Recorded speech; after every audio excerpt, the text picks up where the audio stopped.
next topic is shifting property in inverse Laplace transform.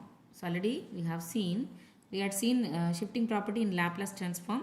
Now let us see the same shifting property in inverse.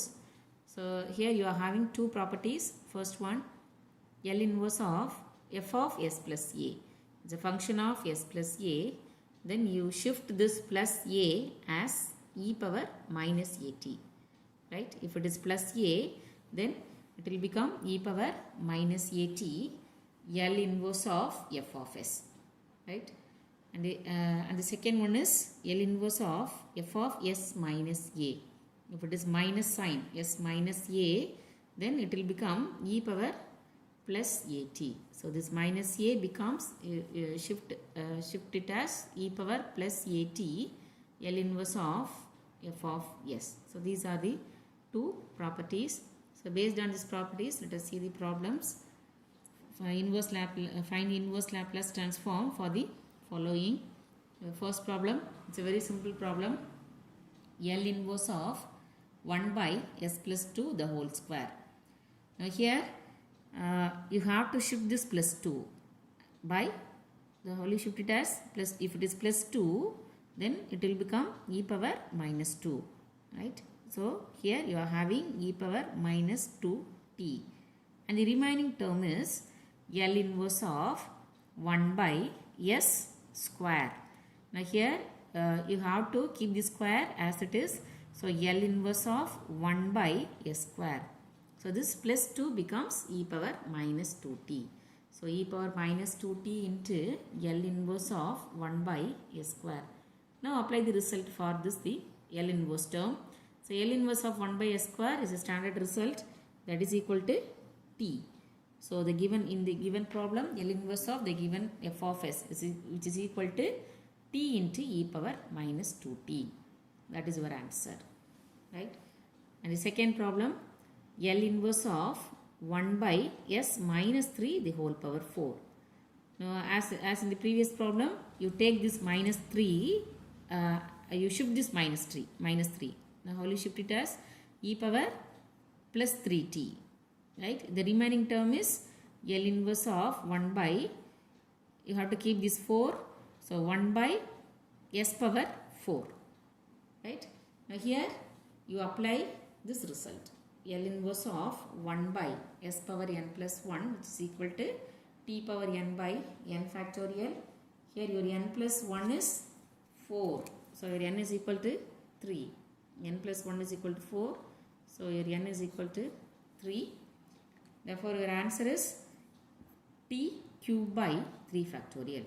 So final answer is e power 3t into t cube by, you can expand this 3 factorial also, your 3 factorial value is 6, right, which is your answer. The third question, L inverse of 1 by s plus 3 the whole square plus 9. Here note the numerator. In the numerator you are having a constant term, right? If it is a constant term, then your result must be in terms of sign, right? If you are having s on the numerator, then your result must be in cos, right?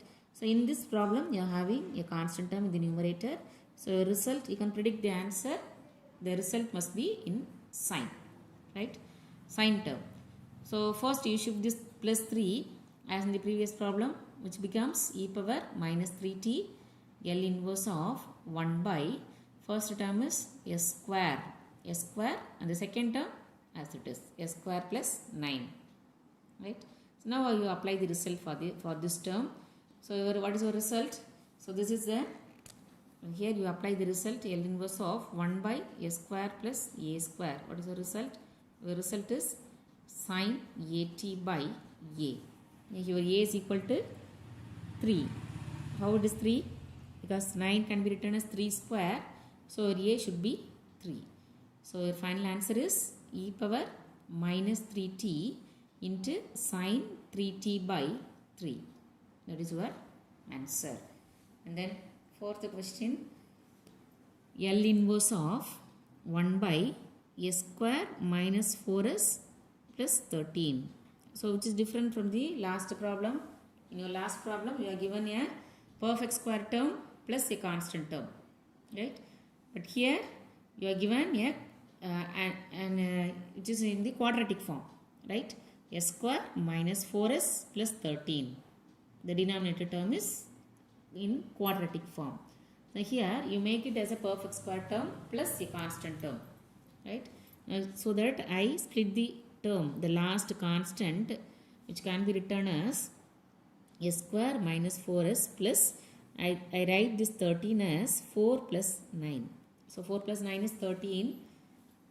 So that you can add these three terms.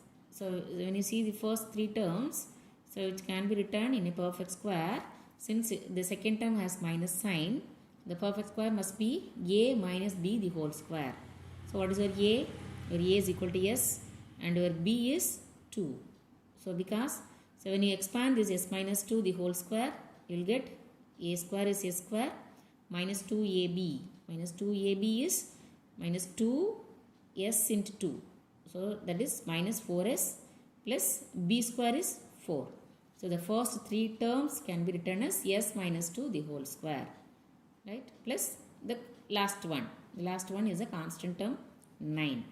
So 9 is 3 square. 9 is equal to 3 square. So your a is equal to 3, right? Now once again you see the numerator. In your numerator you are having a constant term. So your result must be in sign term, right? So then you shift this minus 2. Now how will you shift? If it is minus 2, then you are having plus 2 in the power of e, right? E power 2t L inverse of 1 by the first term becomes s square plus 9. 9 is your second term.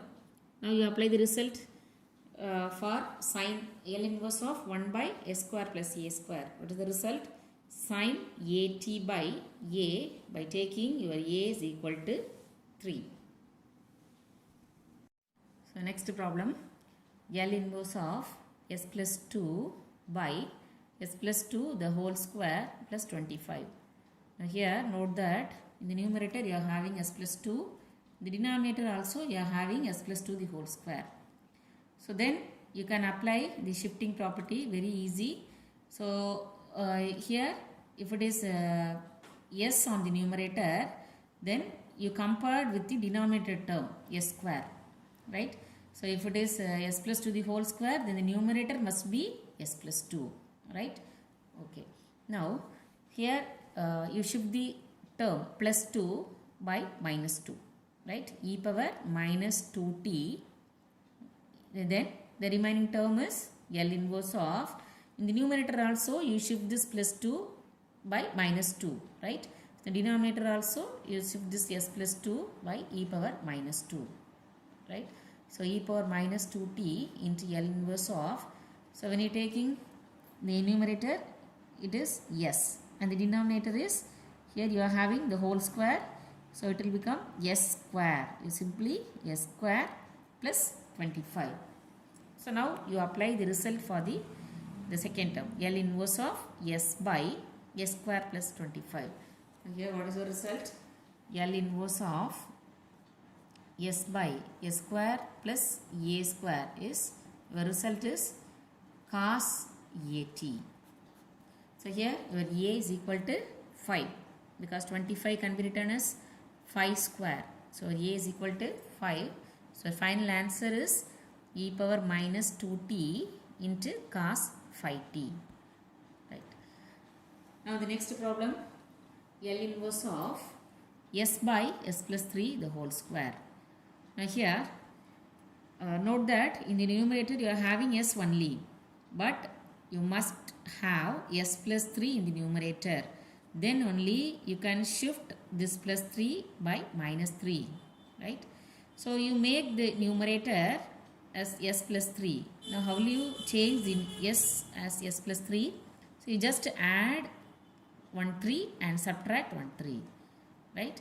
When you add 3, it will become s plus 3 and minus 3. So 3 minus 3 is 0. So there is no change in the numerator. So why you add this 3 and subtract this 3? Because in the denominator you are having s plus 3. Suppose if it is s plus 2, then you have to add 2 and subtract 2, right? So the numerator is s plus 3 minus 3 by the denominator as it is s plus 3 the whole square. Now you split the term into 2. Since you are having 3 terms in the numerator, you split the terms into 2.